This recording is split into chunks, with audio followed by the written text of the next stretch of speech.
Donc, on va regarder des exemples de dictionnaires en Python. Donc, on peut peut-être partir avec l'exemple de l'annuaire. On a des noms associés à des numéros de téléphone. Donc, déjà, pour définir un dictionnaire, la syntaxe, vous voyez, pour les listes, on avait genre écrit ma liste égale 1, 2, 4 trucs, avec des crochets comme ça. Pour les dictionnaires, je vais l'appeler annuaire, on va utiliser les accolades. Donc c'est un autre type de parenthèse. C'est des parenthèses ondulées comme ça. Ça s'appelle les accolades en français. Et puis dedans, on va exprimer le fait qu'on associe à des clés des valeurs. Et si on prend l'exemple d'annuaire, ben, on pourrait avoir Anne. Et puis on va l'y associer un numéro de téléphone. Je sais pas, plus 33, machin truc. Et puis on peut avoir une autre clé, Bob. Et on va lui mettre un numéro, je sais pas, plus 41, non, plus 43, voilà, allons-y comme ça. Donc ici, on va avoir Anne qui est associée à ce numéro-là, et Bob associé à ce numéro-là. On va afficher notre annuaire pour voir comment ça donne si je l'affiche. Et là, il me répète, voilà ce que j'ai dit, donc il y a Anne et Bob. Maintenant, ce que ça me permet de faire quoi? Ça me permet de dire, par exemple, le numéro de Anne est, et puis on va aller chercher dans l'annuaire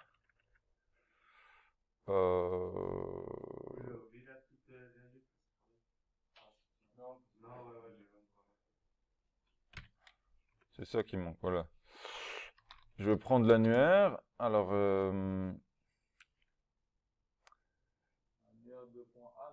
et puis je vais mettre Anne comme. Alors je vais peut-être pas le faire dans un f-string tout de suite parce que, comment dire, ça va peut-être prêter à confusion. Donc on va juste afficher déjà, ouais, on va le faire comme ça avec la syntaxe séparée de les noms séparés. Donc le numéro de Anne. Et puis là, on va aller chercher dans l'annuaire. Et puis pour aller chercher, on utilise par contre maintenant la même syntaxe que pour les listes. Les crochets, et dedans, on met la clé de recherche. Donc dans les listes, on mettait 0, 1, on mettait leur position. Et maintenant, on ne va pas mettre leur position, on va mettre la clé. Anne.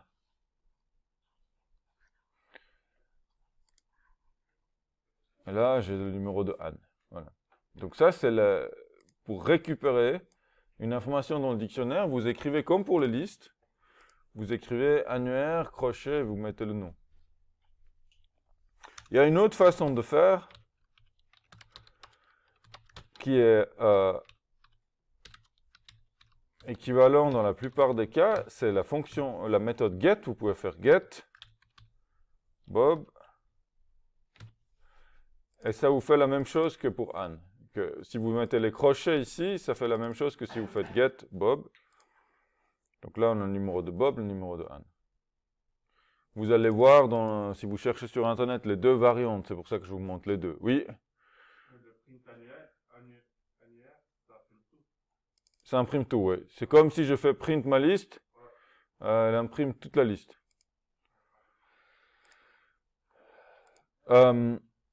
Donc ça, c'est comment on récupère des informations. Si je veux ajouter une information... Comment? Vous proposez les append? Alors, on peut faire append, on peut aussi... Alors non, je ne pense pas qu'on peut faire append, pardon. Je ne pense pas que ça existe, append dans le dictionnaire, en fait. Vous pouvez écrire, par exemple, Claire, et puis vous écrivez égal, et là on met un truc, un numéro. Voilà. Et puis si je réimprime l'annuaire, bah ici, on a rajouté clair. Voilà. Donc t'as rajouté ça. Il y avait les autres encore aussi? Les autres n'avaient pas avant. Ouais. Ah bah oui, il y a tout. Alors, effectivement, si vous voyez pas très bien, peut-être venez. Voilà.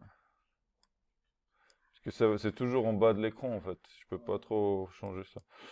Donc là, ça a modifié la valeur de clair. Maintenant, je peux aussi utiliser la même syntaxe. Enfin, ça n'a pas modifié la valeur de clair. Comme il n'y avait pas de valeur pour clair, il l'a rajouté. Maintenant, si je prends Bob et je lui mets comme numéro ça, par exemple, on va mettre quelque chose qui est très clair, que c'est un nouveau. Voilà, je mets ça. Et après, j'imprime le... On utilise peut-être ça pour changer. J'imprime ça. Ben voilà, le numéro de Bob, il a changé. Là, quand on l'a imprimé ici à la ligne 9, Bob avait ce numéro-là. Ici, j'écris Bob égale 999999 et ça me donne ça. En fait, ça rajoute et on peut modifier aussi. On peut aussi modifier, oui. Donc, si la clé n'existe pas, ça l'ajoute. Et si elle existe, ça va modifier. Ça écrase de ce qu'il y avait avant. Si vous allez chercher, par exemple, maintenant le numéro de Schtroumpf. Vous voyez? On veut afficher le numéro de Schtroumpf. Qu'est-ce qui va se passer à votre avis? Il va pas le trouver. Et puis qu'est-ce qu'il va faire s'il ne le trouve pas? Il va l'ajouter avec quelle valeur? Aucune. Ok, ça c'est une possibilité. Il pourrait l'ajouter avec, par exemple, la valeur none. Et puis d'autres suggestions? Qu'est-ce qui pourrait se passer? Potentiellement. Pardon? Une erreur? Qu'est-ce qui se passe si on essaye d'accéder, par exemple, dans ma liste à l'indice 10?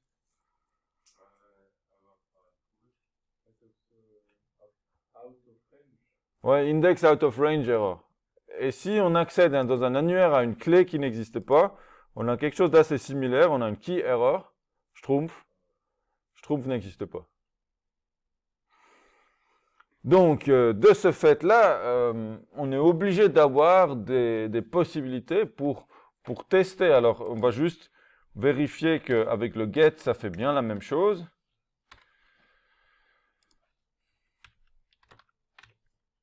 Et le get, dans sa version de base, avec un paramètre, et bon, il faut que je mette ça en key error.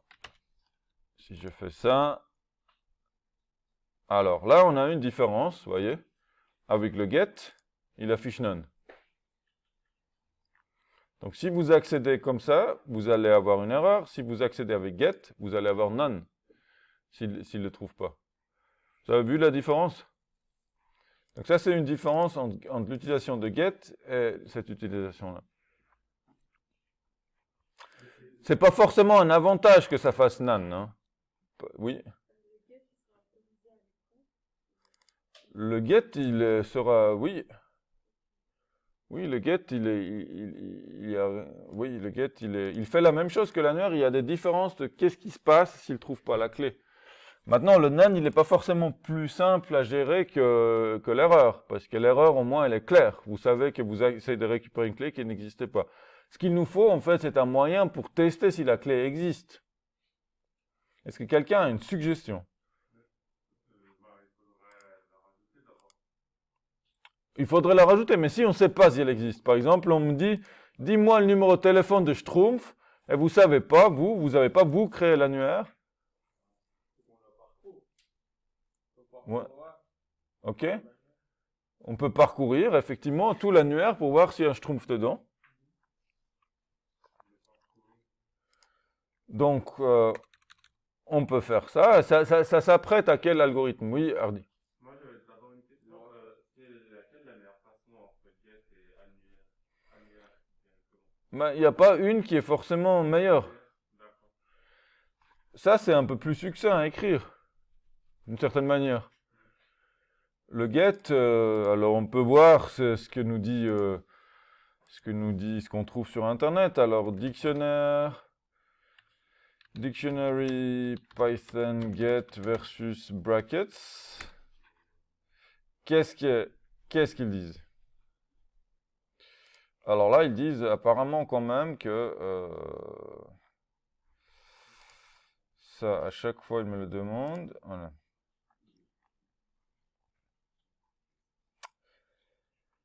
Donc oui, c'est effectivement la manière de gérer s'il n'y a rien. Alors, ça, c'est la différence. Est-ce que c'est mieux ou pas? Ça dépend. Alors là, lui, il dit stop programming. Là, ils disent il faudrait pas utiliser ça parce que ça fait des key erreurs. Lui, il propose d'utiliser get. Voilà. Maintenant, moi, je suis pas sûr. Parfois, moi, je pense que c'est préférable que ça pète si c'est pas prévu que ça puisse ne pas exister. C'est mieux que ça pète tout de suite que ça fasse non et un truc bizarre. Vous voyez, en termes de, si vous êtes sûr que ça existe, bah, vous pouvez utiliser ça. Le get, ça a l'avantage. En fait, l'avantage que ça peut avoir aussi, c'est que vous pouvez mettre un deuxième paramètre. Par exemple, vous récupérez Schtroumpf et vous pouvez lui dire qu'est-ce qui se passe si jamais il ne trouve pas. Par exemple, ici, je pourrais mettre une chaîne de caractères inconnue. Et si je lance ça, alors, j'ai oublié une parenthèse. Et là, il me dit inconnu. Voilà. Donc, je peux mettre une valeur par défaut, en quelque sorte. Qu'est-ce qui se passe s'il ne le trouve pas? Mais, n'empêche que c'est intéressant de savoir, pouvoir tester ce qu'il y a dans un dictionnaire. Et vous avez suggéré la méthode de parcours, donc on va voir déjà comment on peut parcourir un dictionnaire. Donc, notre écriture avec le for truc in, ça marche. Et en fait, ça va être for non in annuaire. Si vous écrivez ça comme ça, il va parcourir toutes les clés. Vous voyez, comme vous parcourez une liste, il prend les éléments. Dans un dictionnaire, il prend la clé. Donc, si je fais print non, il va m'afficher toutes les personnes qui sont... Alors, je vais peut-être faire un petit print pour qu'on se retrouve. Qu'est-ce que c'est? Les noms dans l'annuaire. Toutes les clés. Vous voyez pourquoi ici, il l'a remis en noir, là? Pourquoi ça c'est noir et ça c'est vert? On voit pas, en fait, la différence. Oui, alors qu'est-ce qui se passe avec les apostrophes? Ah, mais parce que vous avez utilisé un apostrophe, ça va. Dans l'annuaire. Les noms dans l'annuaire, il y a l'apostrophe. Voilà, cet annuaire-là, il pense que c'est la fin de la chaîne de caractères. Donc une solution simple, c'est de mettre les guillemets, voilà. Donc là, les noms dans l'annuaire, ok, donc on a Anne, Bob, Claire. Alors comment on fait pour savoir s'il existe? Par exemple, si je veux faire, admettons, je veux faire une fonction, je vais l'écrire là, ma liste, on va peut-être le chercher, def non existe, par exemple, qui prend l'annuaire en paramètre et qui doit retourner true si le nom existe et l'annuaire est le nom et qui doit retourner true si le nom existe et false s'il n'existe pas. Ça c'est quel type d'algorithme en fait, si on part du principe de parcourir? Oui? Exactement, c'est une fonction à valeur booléenne, elle va retourner un booléen. Et puis, pour aller savoir si quelque chose existe dedans, c'est quel algorithme qu'on a vu pour ça? La recherche. On fait une recherche. Donc, une recherche, comment ça marche déjà?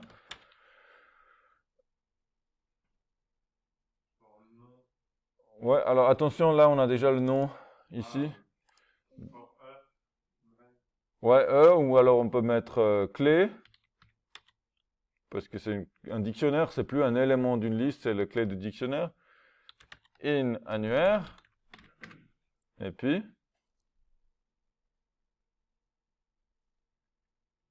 Là, on vérifie du coup if non égale à quoi?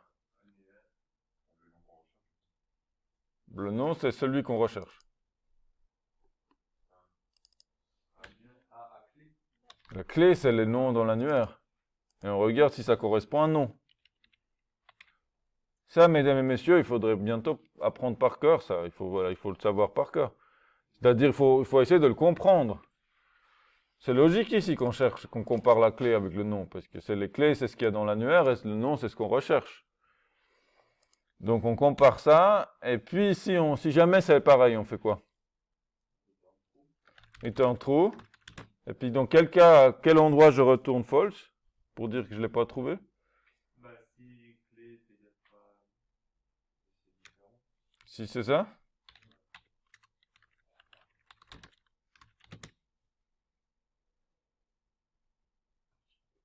Ok, vous essayez de vous imaginer ça avec un annuaire, notre annuaire ici. Vous voyez ce qu'on a mis Anne, Bob et Claire. Et je vous dis qu'on cherche Bob. Essayez dans la tête d'exécuter cet algorithme pour vérifier s'il marche. Avec l'exemple de l'annuaire que vous pouvez prendre celui-là, Anne, Bob. Et la première clé, ça va être Anne, la deuxième Bob. Et je vous dis, on cherche Bob. Qu'est-ce qui va se passer ici? La fonction, est-ce qu'elle va retourner? Elle devrait retourner true ou false? Mais elle devrait retourner quoi? True, voilà. Maintenant, vous vérifiez dans la tête qu'est-ce qu'elle va retourner. On prend 1 minute en silence, s'il vous plaît. Même si vous le voyez, vous ne dites pas tout de suite.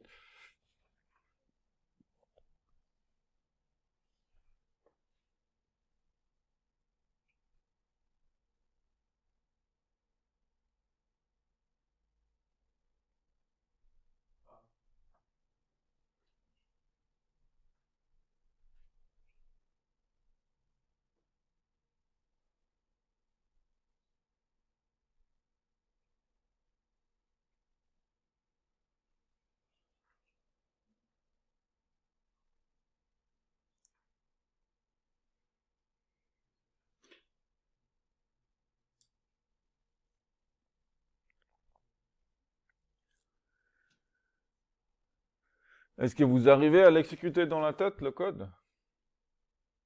Un peu? Qui arrive facilement?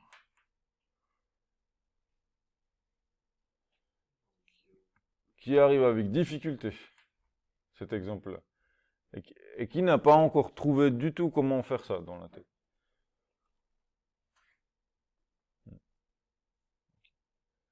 Peut-être que pour certaines personnes, en fait, on a tous une conscience qui fonctionne différemment. Pour certains, on voit plus des images, pour d'autres plus des objets, pour d'autres c'est plus des formes abstraites. Vous voyez, on a tous des fonctionnements mentaux un peu différents. Donc pour certains, ça peut être plus ou moins difficile de faire ça. Peut-être qu'il faut chercher des astuces. Donc si vous n'arrivez pas à faire ça, je veux bien une fois m'asseoir avec vous pour essayer de voir si on peut trouver une solution. Parce que c'est très important de pouvoir vérifier dans la tête, en fait, si ça marche. Donc du coup, ça retourne quoi? Si je cherche ça, si je fais un print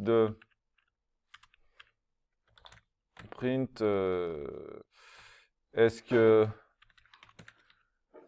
que Bob existe? Et je fais non, j'appelle la fonction non existe avec annuaire et Bob. Est-ce que ça va me retourner true ou false? False. False. Pourquoi? Bah, parce que la boucle, elle va faire qu'une fois. Voilà, la première fois qu'il fait la boucle, donc clé vaut quoi? Elle vaut le premier. Anne. Et non vaut Bob.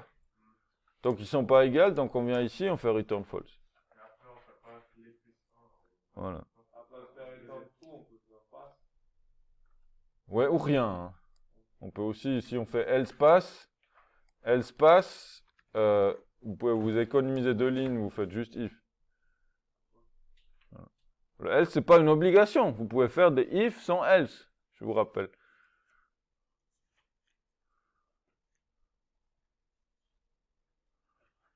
Mais à quel moment on retourne du coup false? Parce qu'à un moment donné, si on n'a pas trouvé, on est bien obligé de retourner false. C'est toi en sortant de la boucle. On peut le faire. Non, c'est bon. C'est en sortant de la boucle. Parce qu'en sortant de la boucle, c'est quand on a tout regardé et on n'a pas trouvé. Vous voyez, si vous cherchez un mot dans votre dictionnaire, et admettons qu'il n'est pas trié, parce que si c'est trié, c'est encore plus facile. Bah, vous ne pouvez pas regarder la première page et dire non, non, ce mot n'existe pas. Vous ne le ferez jamais dans la vraie vie si je vous donne un objet comme ça. Mais le fait de faire else return false, c'est comme si vous prenez votre première page du dictionnaire, vous regardez le premier mot, vous dites c'est pas le mot que je cherche, non, il n'existe pas dans mon livre. Peut-être que vous avez 1 million d'entrées, vous ne pouvez pas vous arrêter après le premier. Donc on est obligé de tout regarder. Ok, donc ça, voilà. Est-ce qu'avec les listes, ça vous rappelle quelque chose? Est-ce que ça fonctionne différemment qu'avec les listes? Non, c'est tout pareil pour les clés. Donc, est-ce qu'avec les listes, on connaissait un raccourci pour les recherches? Ben, pour vérifier si un élément était présent dans la liste, est-ce qu'on était obligé de faire ça à chaque fois? Non. Comment on avait écrit pour savoir si le nom est dedans?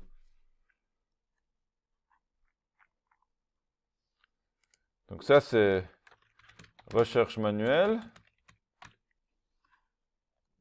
Vous n'êtes pas directement en return de. Et là, c'est opérateur de recherche.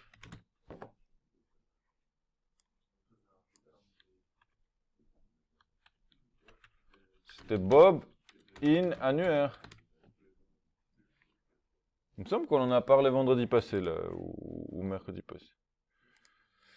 Le fait que le for in, le in, ça n'a pas toujours la même signification. Ici, il va vérifier si Bob existe dans l'annuaire. Et dans l'annuaire, par défaut, ça veut dire dans les clés. Vous voyez, la structure d'annuaire, elle est très centrée autour des clés. Donc, si vous dites rien d'autre, il va chercher dans les clés.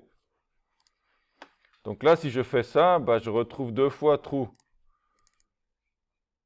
Donc, je peux juste écrire ça pour savoir. Non.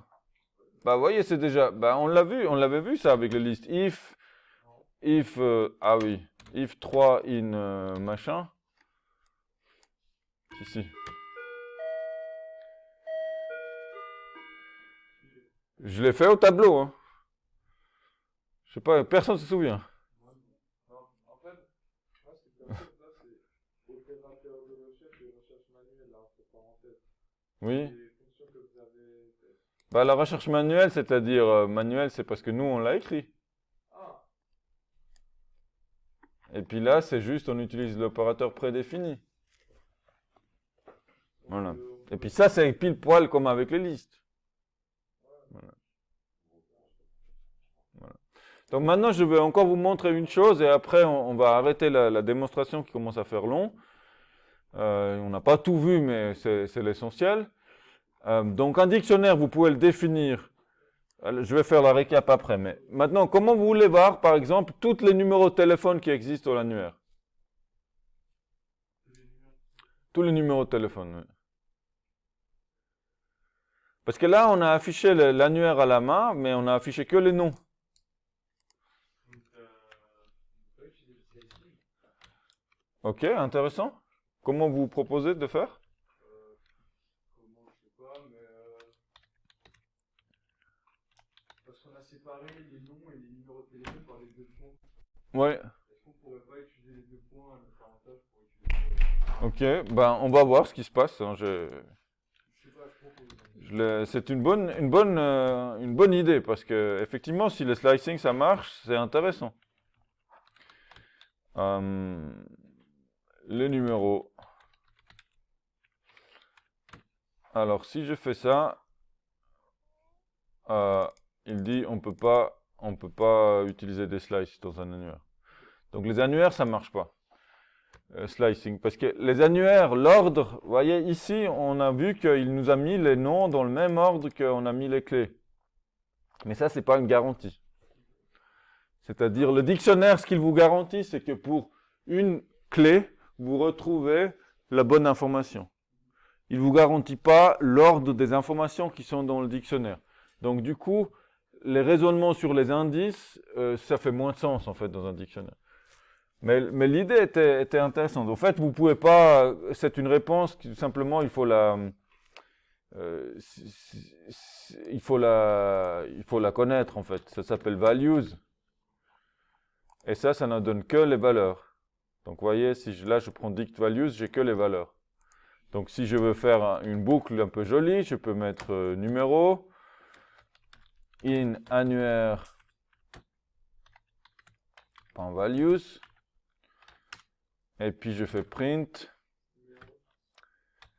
numéro. Vous pouvez pas aussi marquer. Après, là, je sais pas. On peut aussi marquer annuaire et on met int. Int. Ouais. C'est ça, donc les. Ah, qu'il prend que les entiers. Ouais, voilà. Mais est-ce que nos numéros de téléphone sont des entiers? Bah, il n'y a pas de virgule. Non, mais regardez là. Comment c'est écrit. Comment on les a mis là? Chaîne de caractères. Parce qu'un numéro de téléphone, il n'est pas vraiment un numéro au sens... vous voyez, vous ne mettez pas juste un entier parce qu'il y a des espaces, il y a une mise en forme à respecter. C'est pas un type de données si simple que ça, en fait, le numéro de téléphone. Mais... Donc là, on a les numéros. Et d'ailleurs, si vous voulez faire pour les noms, vous pourriez aussi, on aurait aussi pu faire for annuaire.keys. Vous voyez? Et puis ça vous affiche également tous les noms. Là, je le fais 2 fois. Mais par défaut, en fait, on prend déjà les clés, donc c'est pas tellement la peine de réécrire keys. Voilà. Ça existe. Donc, vous avez les clés et les valeurs que vous pouvez récupérer avec ces fonctions-là. Mais les clés, alors ça, je vous mets en parenthèse, entre commentaires, parce que par défaut, déjà, on parcourt les clés quand on fait les parcours. Donc, ça peut être intéressant dans certains cas. Oui. Après, vous pouvez juste le mettre sur Classroom ou nous l'envoyer, s'il vous plaît. Bien sûr. Je vais mettre cette feuille-là, je vais le mettre sur, ouais, je vais mettre sur Classroom et puis je vais aussi uploader la vidéo. Mais c'est peut-être plus pratique d'avoir juste le code, exemple. Ouais, le code, comme ça, je mets les commentaires pour m'aider après. Ouais. Donc pour l'instant, on va s'arrêter là. Il y a encore des choses, évidemment, que je pourrais vous montrer, mais vous avez le début. Juste pour vous dire aussi qu'il y a toujours la Quick Reference ici, où on a également un chapitre sur le dictionnaire. Les listes, les fonctions et procédures, c'est où? Les dictionnaires, voilà. Donc ça reprend autrement ce que je vous ai déjà montré de manière très succincte. Là, vous avez vraiment la base. Voilà. Donc, pour récapituler, comment on crée un dictionnaire? Avec les accolades. Et puis après, vous mettez clé, 2 points valeur, virgule, clé, 2 points valeur, virgule, etc. Si vous voulez faire un dictionnaire vide, est-ce que quelqu'un a une proposition? C'est la même chose. C'est son information. Comme ça. Avec des. On met une virgule. On laisse comme ça. Comme c'est vide, on laisse comme ça. Les guillemets, il n'y a rien dedans pour la clé. Non, mais on peut s'arrêter en fait. Ah, on peut pas. C'est tout bon. C'est comme... Ouais, j'ai peut-être... Non, en fait, ça suffit. C'est comme pour les listes. Vous faites ça veut dire qu'il est vide. Voilà.